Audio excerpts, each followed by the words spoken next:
9ஆம் வகுப்பு கணிதம் பயிற்சி 6.1 7வது கணக்கு 3 cot a = 2 எனில் 4 sin a - 3 cos a by 2 sin a plus 3 cos a இன் மதிப்பை காண்க அப்படின்னு கேட்டிருக்கு. இங்கே நமக்கு கொடுத்தது 3 cot a = 2.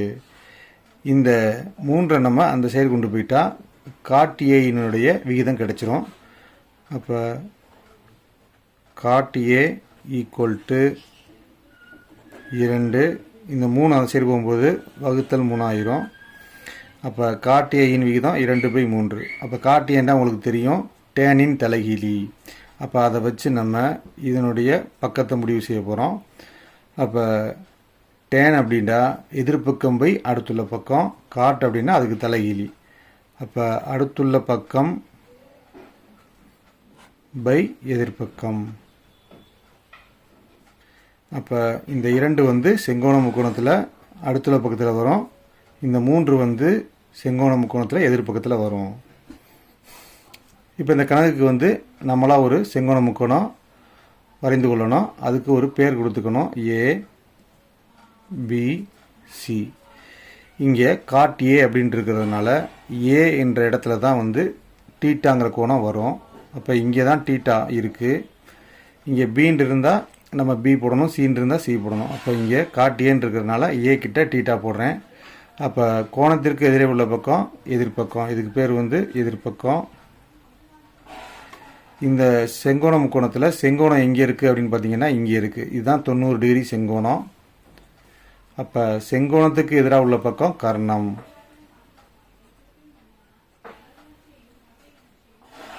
இப்போ இந்த பக்கம்தான் கர்ணம். அடுத்து மீதமுள்ள பக்கம் அடுத்துள்ள பக்கம். இது அடுத்துள்ள பக்கம்.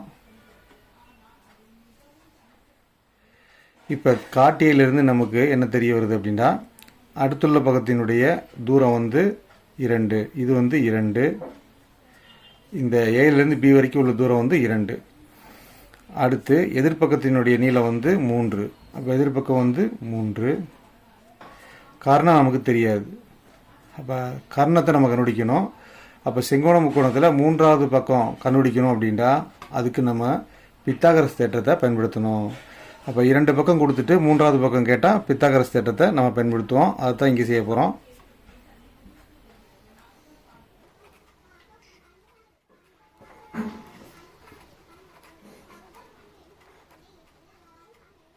பித்தாகரஸ் தேற்றப்படி பித்தாகரஸ் என்ன சொல்கிறாரு, ஒரு செங்கோண முக்கோணத்தில் கர்ணத்தின் வர்க்கம் மற்ற இரு பக்கங்களின் வர்க்கங்களின் கூடுதலுக்கு சமம் சொல்கிறாரு.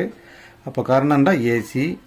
அப்போ ஏசிங்கிற பக்கத்தை வர்க்கம் செய்தால் அப்படின்னா ஸ்கொயர் பண்ணால் அது மற்ற இரு பக்கங்களை வர்க்கம் செய்து கூட்டுறதுக்கு சமம் சொல்கிறாரு. மற்ற இரு பக்கம் ஏபி பிசி.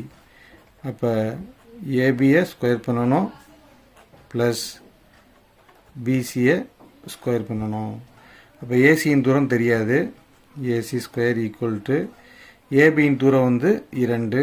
இப்போ 2 ஸ்கொயர் பண்ணுறோம் ப்ளஸ் பிசியின் தூரம் 3. இப்போ 3 ஸ்கொயர் பண்ணுறோம். அப்போ 2 ஸ்கொயர் பண்ணால் 2 4. 3 ஸ்கொயர் பண்ணால் 3 9. இது ரெண்டையும் கூட்டணும் அப்படின்னா நமக்கு 13 அப்படின்னு விடை வருது. அப்போ ஏசி ஸ்கொயர் ஈக்குவல் டு 13. நமக்கு தேவை ஏசி தான். அப்போ ஏசியை மட்டும் நம்ம சைடு வச்சுட்டு இந்த ஸ்கொயரை அந்த சைடு எடுத்துகிட்டு போகணும். ஸ்கொயர் அங்கிட்டு போகும்போது என்ன ஆகும், ஸ்கொயர் ரூட் அப்படின்னு ஆகும். இப்போ ஸ்கொயர் அந்த சைடு போனால் ஸ்கொயர் ரூட்டாக மாறும் 13.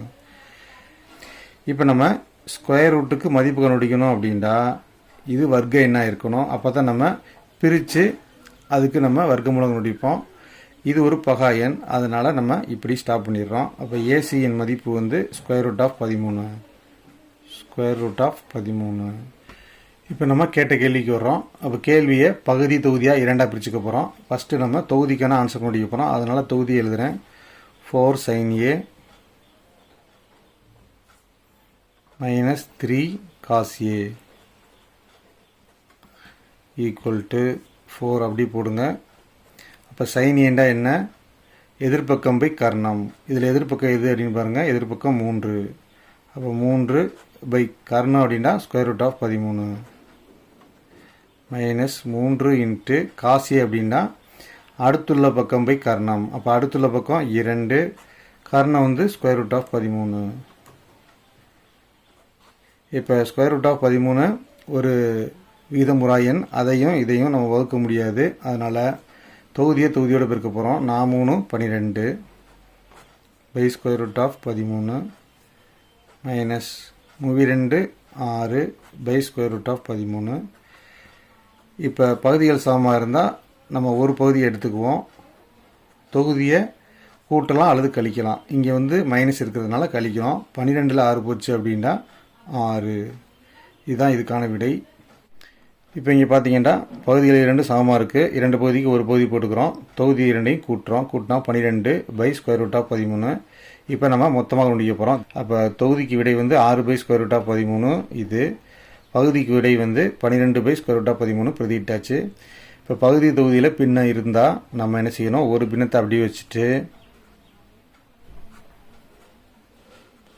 அடுத்த பின்னத்தை மேலே கொண்டு வரணும். அப்போ ஒரு பின்னம் மேலே வரும்போது தொகுதிக்கு வரும்போது தலைகீழ மாறும். அப்போ ஸ்கொயர் ரூட் ஆஃப் 13 பை 12. இதை நம்ம வகுத்துட்டோம்னா square root of 13 square root of 13 அடி ஆயிரும். 4 6 6 ஈர் 6 12. அப்போ ஆன்சர் பார்த்தீங்க அப்படின்னா 1 1 தொகுதியில் 1 பை பகுதியில் 2 2. அப்போ விடை 1 பை 2.